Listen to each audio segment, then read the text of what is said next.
Good afternoon, everyone. My name is Summer Rankin.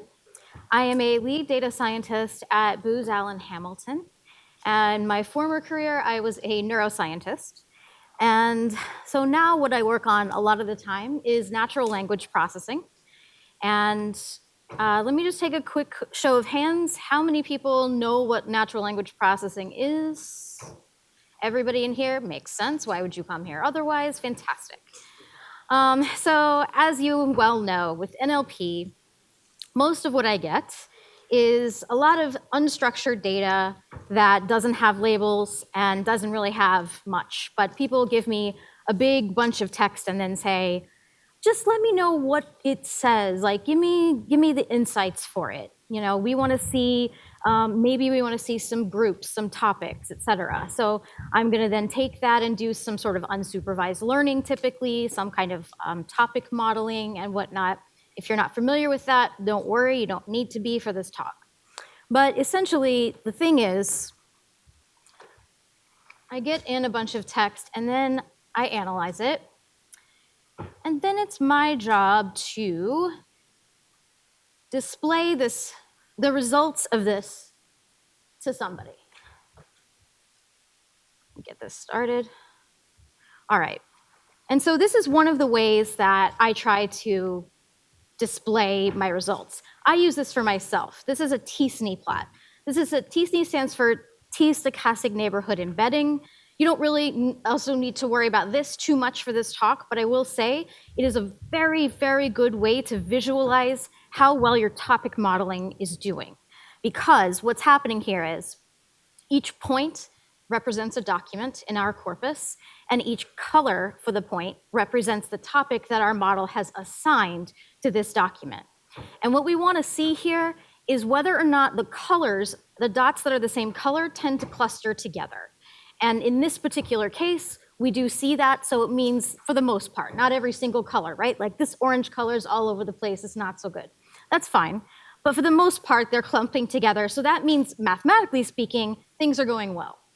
But when you're working with somebody, your boss or a client or somebody that has domain expertise, and they want to really dig into your analyses and see what you've been doing, this doesn't get them very far, right? This kind of, it's nice, it's beautiful, right? It's fun to look at, and you can even interact with it. But, you know, at a certain point, like, they can't really drill down into that. And there's only so much they can glean from this particular plot. So the next thing that I try to do is, you know, we could do this. We could say, okay, here's a list of words in each topic. Does this look good? And because this is a bunch of TED Talks, we can do this, us plebeians. Obviously, you know, we have brain, body, neuro, mind is neuroscience, et cetera. But when you have more complex things, so I have a client at the FDA, and we're looking at electronic health records, and we're only looking at the unstructured doctor's notes. This is a ton of medical jargon, a lot of abbreviations that mean nothing to me. I certainly don't have an MD. So I'm working with people who have domain expertise to give me feedback in an iterative fashion on how well the model is doing. But this doesn't really cut it. Now, we could do, and I would show you the EHR data, but obviously this has PII and personal health information, so we're going to do TED Talks instead. So this is basically, the data set is transcripts of TED Talks. It's pretty simple. So we could do this, and this is kind of what I do a lot of the time. I put it into Excel, and then she looks at it in Excel, and that is very ineffective, it's very inefficient, and it's slow, right? And I need her to give me feedback so I can tune hyperparameters, et cetera. So in comes Elasticsearch.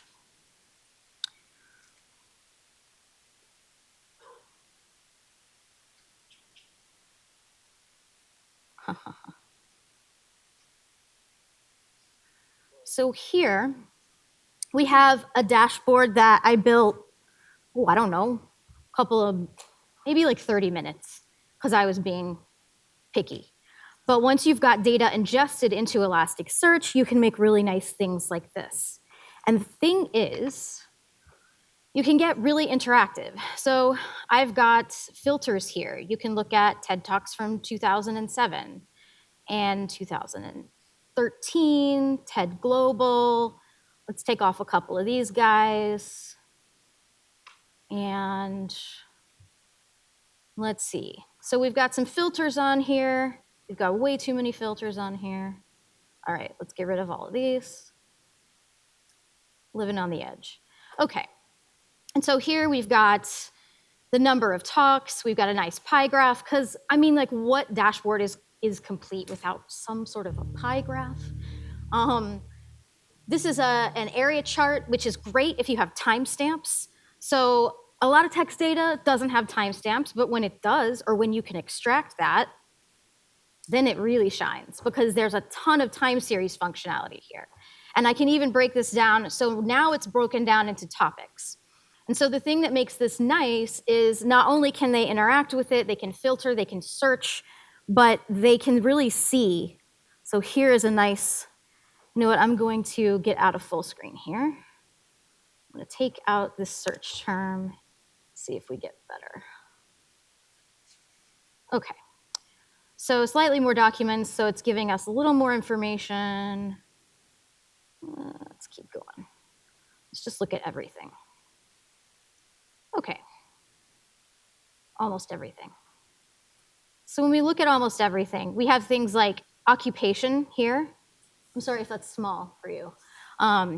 But you know, it's showing us how many documents are showing up for people who were writers. We have a nice little word cloud here that's showing us the words that are most important or specific to the search terms that we put in here and the filters that we've turned on. This heat map is very cool because it tells us something about our model. So here we have our model results, which are our topics that we've assigned to each document, and then this occupation of the speaker. And so we have some nice results here where neuroscientists are talking about neuroscience, which is great and tells me I'm doing something right. So writers tend to talk a lot about memories.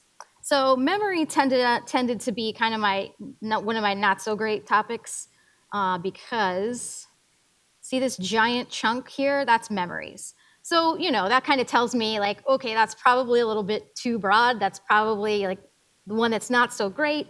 But you know what? It was hard for me to tell this from that t-SNE plot. It was really hard for me to tell this from, you know, from the Excel chart. I mean, I would have had to make a bunch of graphs. And, you know, for me to make a graph every time she wants to see a view, you know, again, that's not efficient. So let's go back to this heat map. Neuroscientists talking about neuroscience. Economists talking about economics. That's what we like to see. You can make charts, tables. So here I just picked a bunch of fields that we've ingested, name, occupation, the particular TED event that it came from. The tags are actually structured data that came with this data set. And by the way, this data set comes from Kaggle. You can download it and play with it yourself. These tags are something that typically we might actually pull out of the data as well in natural language processing. A URL, and then here's our like model results here. And if you didn't necessarily, like in my case with the medical records, I might not necessarily know what medical topic each one is. So if I were to show it to her, I would start out with just numbers probably, or letters, and then allow her to sort of sift through and say, oh yeah, this is blood transfusions, this is pleural effusions, etc. All right, so now that you're interested, let's talk about how to get there. Okay. So basically, we clean our data, we do our topic modeling, and then we basically put the topic modeling back to the original data. I don't typically ingest the cleaned data because it doesn't really mean anything, because you've removed a bunch of words and it's like, it's not very human readable. So I've already put my topic modeling results back to my original data, and now we're gonna move from there. So that's what today is about. So what we're gonna do is clean it up a little bit, which is a different cleaning process than the NLP cleaning process, and you'll see that. And then we're gonna push it to our Elasticsearch database in a couple of different ways. So How many people know, how many people have at least heard of Elasticsearch? Can you raise your hands for me? See, that's fantastic. How many people have actually used it? Ooh, okay, so I don't have a ton of things I need to explain. All right, so for those of you that haven't used it, but are sort of familiar with it, Elasticsearch is an open source search engine on top of a Lucene, on top of Apache Lucene, which allows it to be a great way to have a NoSQL database that's very quickly searchable. And one of the things, the reasons for this is because when it ingests data, it's also performing some NLP. It's tokenizing, and then it's creating a TF-IDF index, which is term frequency, inverse document frequency. If you've ever done vectorization, you're probably familiar with that. So it's vectorizing while whatever you push in there. And that's one of the reasons why it's so lightning fast, because it's using that to create a score or a sort of like a page rank algorithm, right? To score your results by relevance. So it's not just giving you everything that has medicine in it when you search medicine, it's gonna give it to you in order of relevance, which is tight. So it's built in Java. All you have to have is Java to install it and run it. And data's all in JSON. So it's really easy to take data and put it into the right format and then ingest it, right? It is free. There are some extra features you can get with paid versions. If you are not a business, in fact, if you're a data scientist, you probably don't have hundreds of thousands of dollars to spend. You can install the free version locally and use it. It's one of the reasons I love it. You can even get the extra stuff if you use their cloud service. I'm not here to sell it to you, but that's just like my little secret, because that's not something that was easy for me to learn. But they sell like a software as a service for their cloud. It's just an EC2, but like they do all the system admin. It's great, and we use it for one of our smaller projects, and I really like it because they get a couple extra features that I'm not going to get into. For the most part, it's free, it's great, and we'll talk about what we're going to do. Oh no. See what happens when I try to get fancy.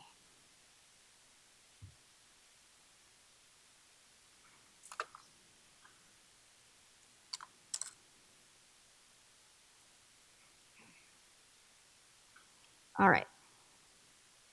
We'll just run straight from the Jupyter notebook. All right, so we're going to bring in pandas. We love pandas. So we load the raw data and our model on top. You saw that already.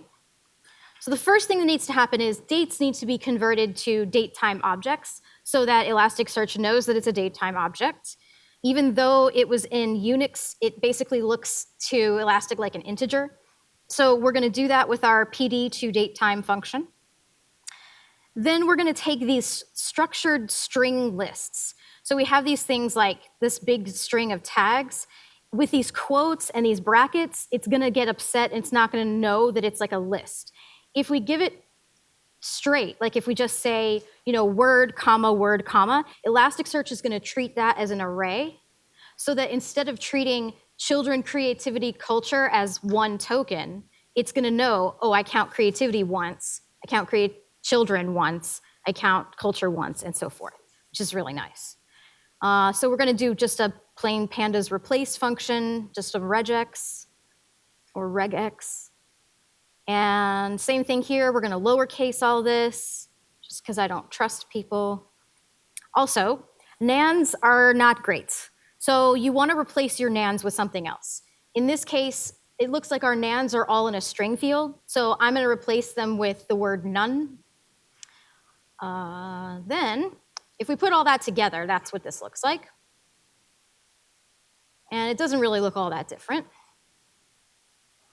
And then, we are going to save it as a Python dictionary. And we're just going to use the pandas to dict. We're going to orient records, which means that we're going to save each row as a record, as opposed to columns. But you could obviously switch that around. And then we are going to ingest our data one way. Option number one. So Elasticsearch Pi is an Elastic client, a low-level Elastic client that is basically like a Python library that you're going to use to help you connect to Elasticsearch. So the thing about Elastic, you can install it locally, or you can install it with a Docker container, which is also local. And I'm actually running from a couple of Docker containers right now. And you can also connect to a cloud instance, right? So typically if you're in production, you're going to be running this on AWS. It's not a problem. You just connect much the same way. Obviously, there's other security things you have to deal with, but connecting to Elasticsearch is as simple as doing a request to anything else that has a website, an endpoint. So Elasticsearch is kind of its own thing. It lives by itself. Then you have Kibana. What I showed you, that dashboard, is essentially part of Kibana. Kibana is like a front end that allows you to look at what's in Elasticsearch. And they're both independent, but they basically, you just point them at each other. Well, you point Kibana at Elasticsearch, right? You give it an endpoint and you point it there. And then, so let's see. So we're going to connect here. When it's local, it's pretty simple because you're just going to use localhost. Obviously, these things are all in the settings when you spin up Elasticsearch in an instance. But if you do want to connect to the cloud, I typically use this nice function, which I got from Stack Overflow. So here, basically, you're giving it the endpoint. Do not put your password in your notebook. I'm just trying to give you the idea. You all know this. And then Certify is a nice library that I use, which deals with the SSL stuff. And so then we are going to run one very simple line, which is going to ingest our dictionary. So it's part of the helpers.bulk, and we're going to say, take our Elastic client, take our dictionary, and we're going to name this index. Here's something awesome. You do not have to create that index before you ingest it this way, which is nice. Because if you've ever had to make a mapping for an index, you know that it's like kind of a pain. Because it's just like, it's a lot of JSON, you have to figure it out. Best way to do this is to ingest even just one or two documents and let Elasticsearch take its guesses at what it thinks the mappings are. And by mappings, I mean like, is this a string? Is this a text field? Is this a keyword field? Is this a number? Is there a date, right? It's pretty good. It's actually going to do a great job of figuring that out. And then you just say, what's the mapping? You do like a query. You copy that, you paste it, and then you edit it.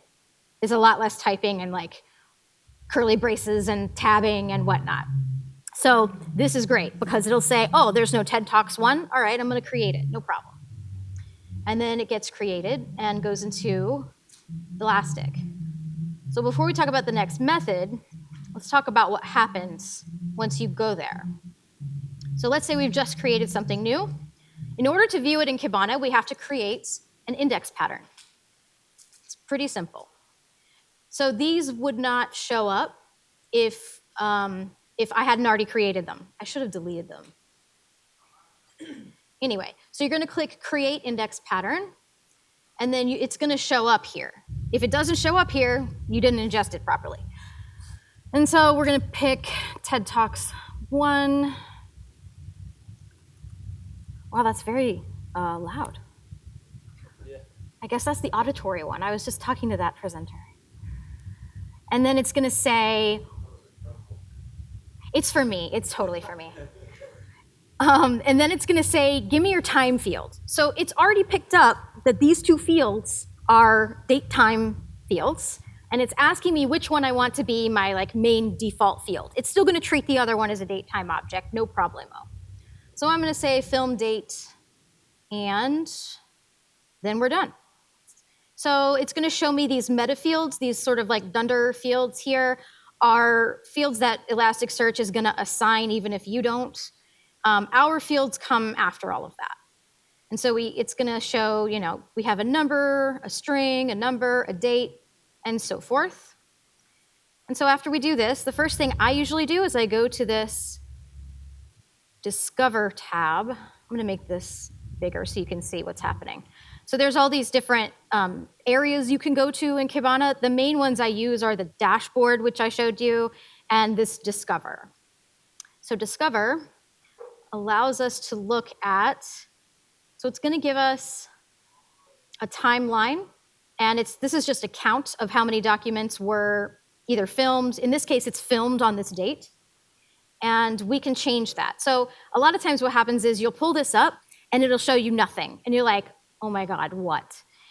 So what happens is your time is usually to something like 15 seconds ago. Because remember, Elasticsearch is built for things like logging and network traffic, and people are typically looking at like the last 5 minutes.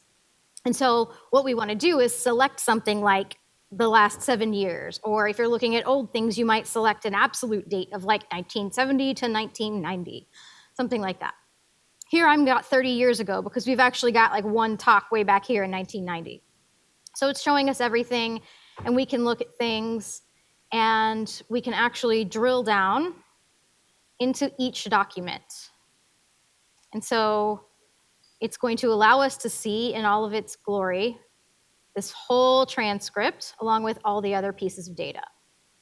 And what's nice is you can search for things.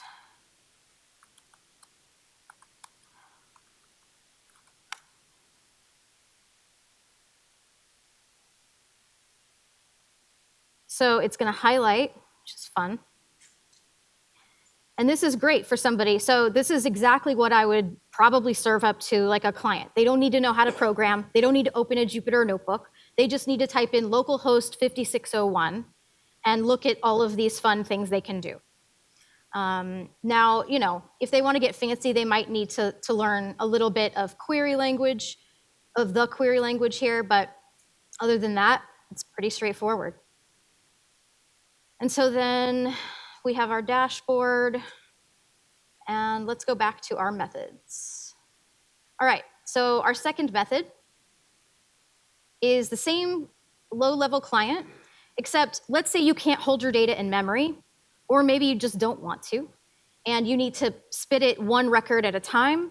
No problem, it can handle that. All you have to do is make a function that's going to yield, it's just a generator, and you're going to send that, and it's going to serialize it one record at a time. And then option number 3 is the Kibana GUI. So we're going to save this as anything delimited, and then when you go to Kibana, there's actually a space. It's under machine learning, believe it or not. And you click on Data Visualizer, and you can go to Import Data and just pick a file. It's pretty easy. That's kind of my preferred way, but it tends to get a little fussy sometimes, especially if you have transcripts with like non-ASCII characters and whatnot. But this is always what I try first.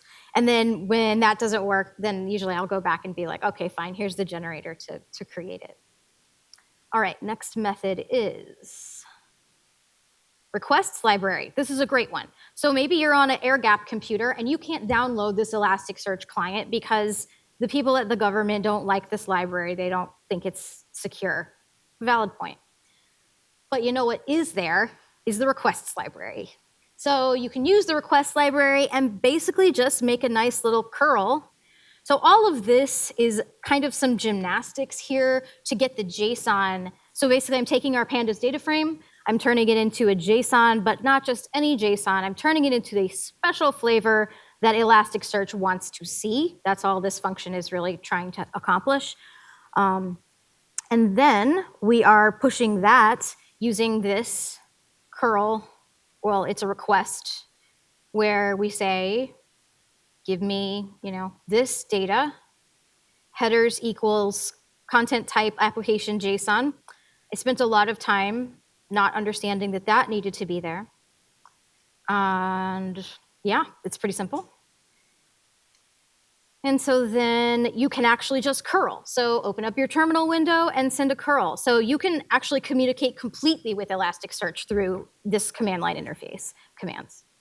And sometimes this is a good way to do it, especially if you've built a front end and all you actually want to do is just query Elastic and pull back results.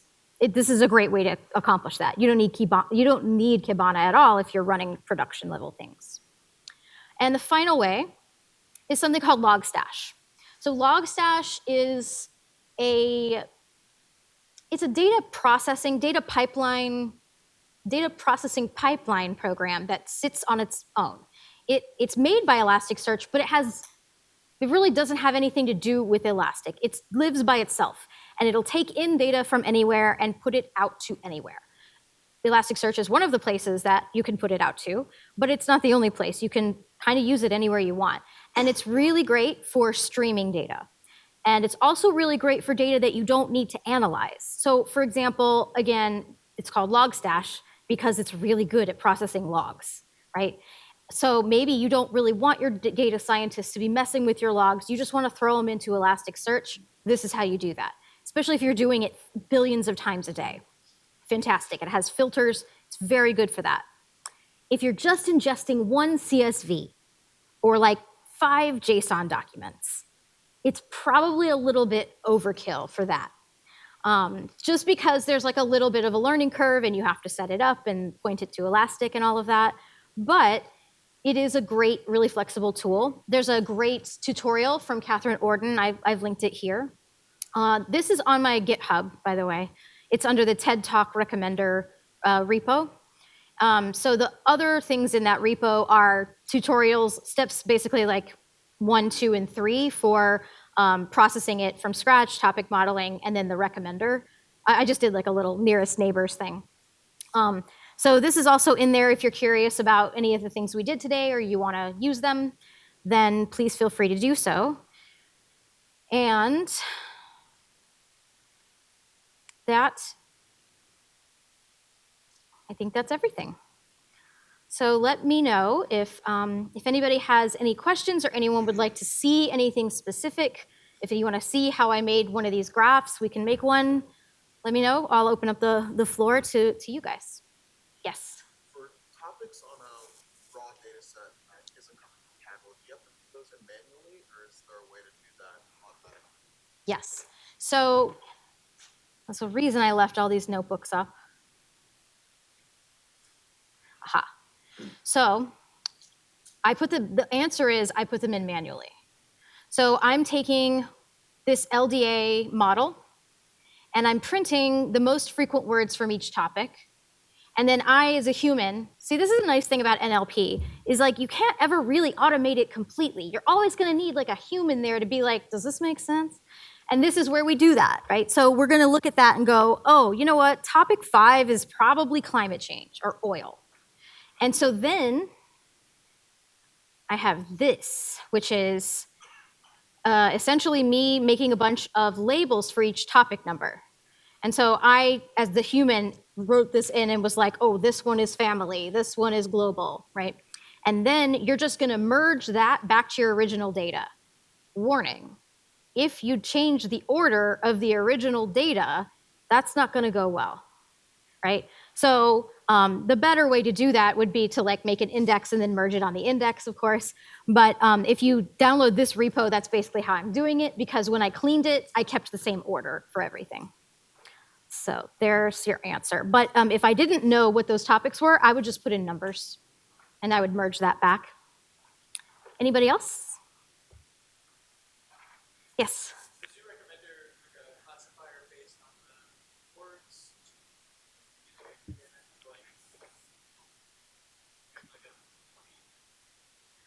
It is. So what I do is we pull in the vectorizer, and then I'm getting the nearest neighbors. So I'm essentially saying it's kind of a finder and then a recommender. So if you type something in, and I'll show you a video in a second, if you type something in, it's gonna find the best match, and then it's gonna find the 5 nearest neighbors in the topic space, if that makes sense. And so then it prints out. Oops, come on. You know, you can print out whatever you want. Next question. Yes, in the back.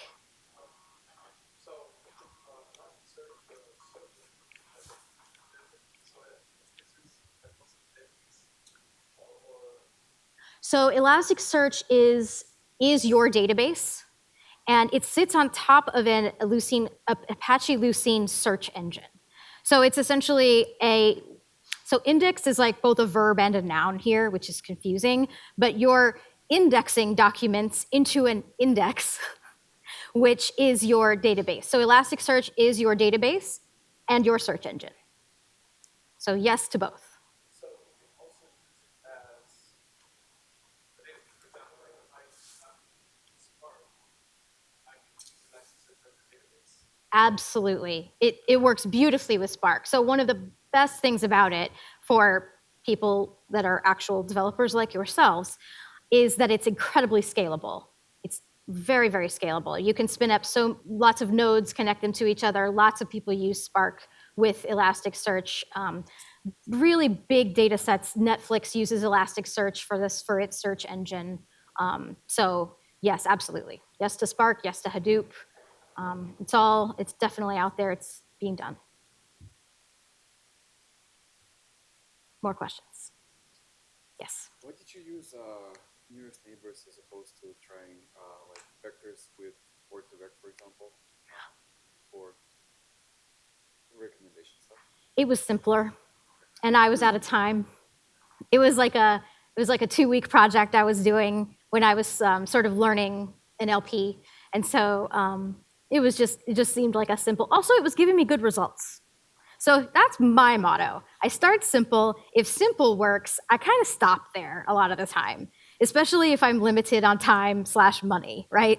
I don't start with a neural net necessarily. I'll go there if I have to, but if logistic regression gets the job done, yes. What's the minimum size of your data set to start out? The TED Talk or just in general? Just in general. You can have one document. There's no minimum. You mean for Elasticsearch? Yeah.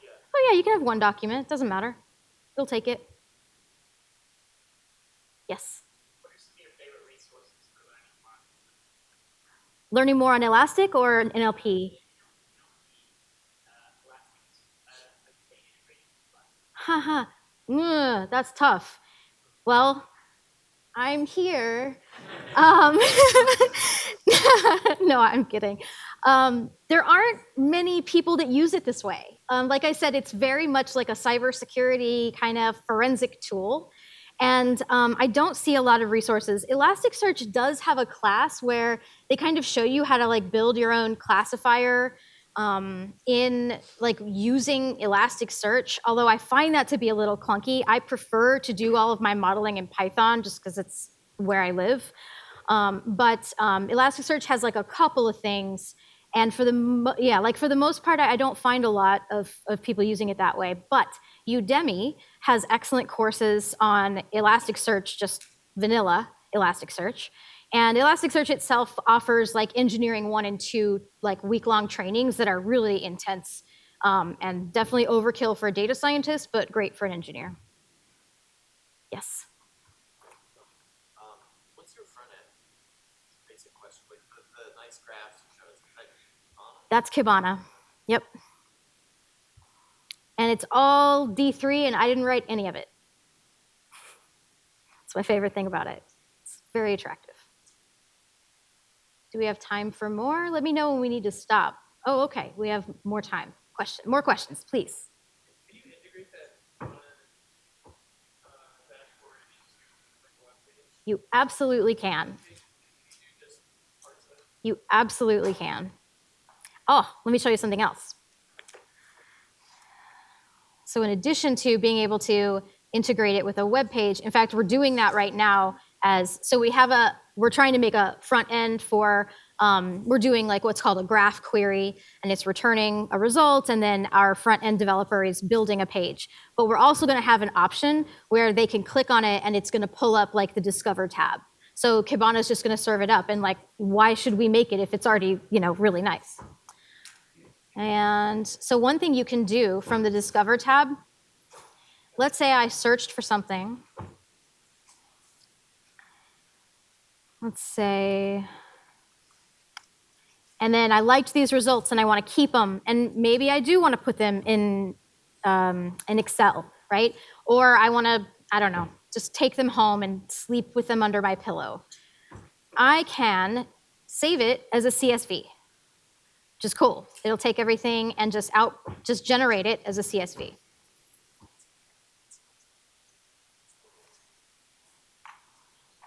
Anybody more questions? Pardon? Are you doing anything more with like Elasticsearch, the gravity or the machine learning on top of this for any other projects? You mean, like, do I use Elastic to do machine learning? Right, this is like their premium tech stack. So yes, the answer is yes. One of my favorite things about Elastic, and I cannot show it to you today, is Graph.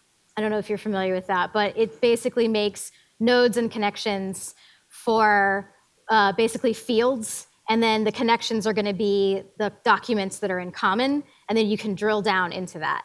And that, unfortunately, is not on the free version at this time. And so that's one of the main reasons that we did that software as a service for the cloud, because our client really wants that, because it's really useful to look at relationships.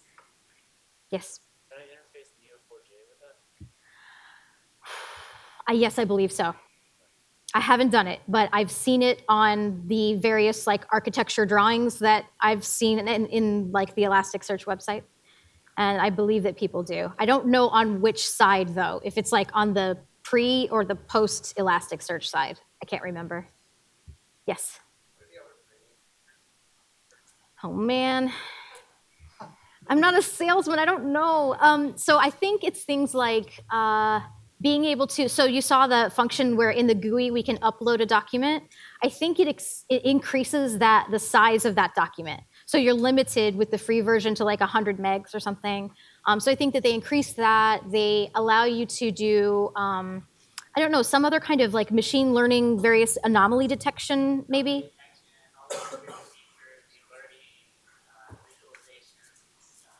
I'm just going to repeat what you say for the camera. Alerting of, what are you saying? Security. User management.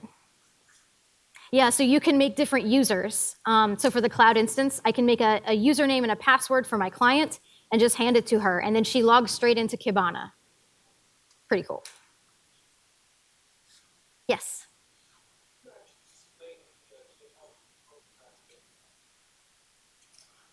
Explain, say one more time, the GitHub repo. Oh, display. I thought you said explain. I was like, I can't explain GitHub. That's going to take forever.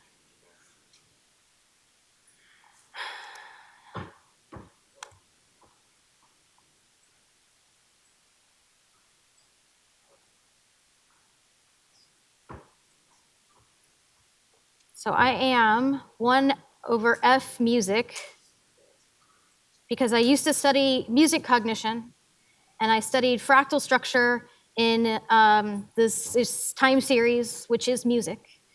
And we call that 1 over F structure. So I'm 1 over F music, and this is the repo. And I have like a nice little la-di-da. Here's how I cleaned it.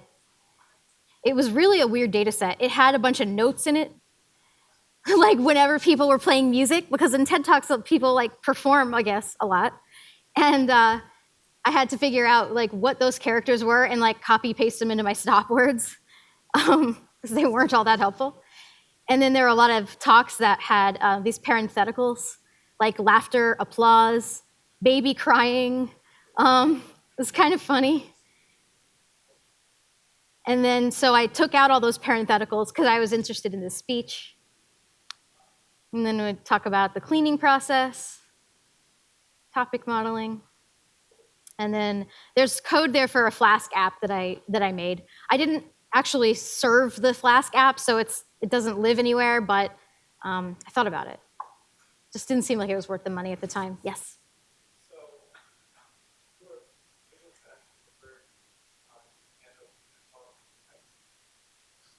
One more time. Uh-huh.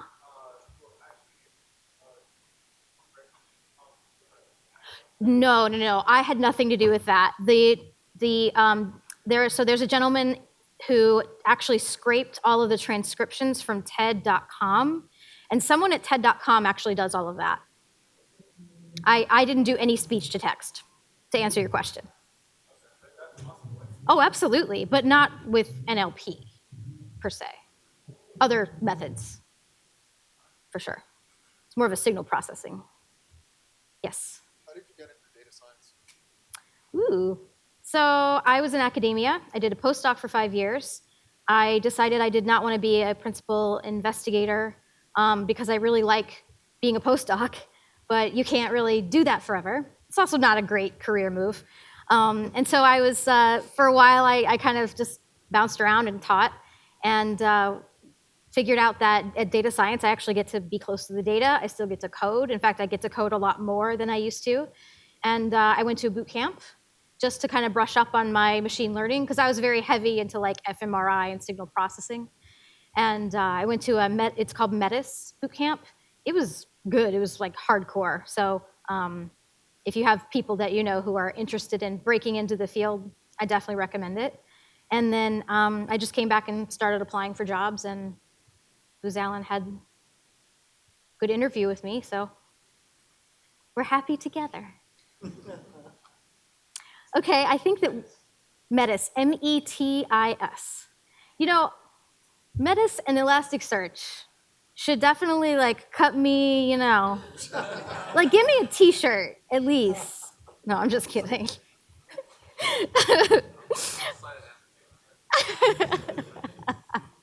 Thank you guys very much.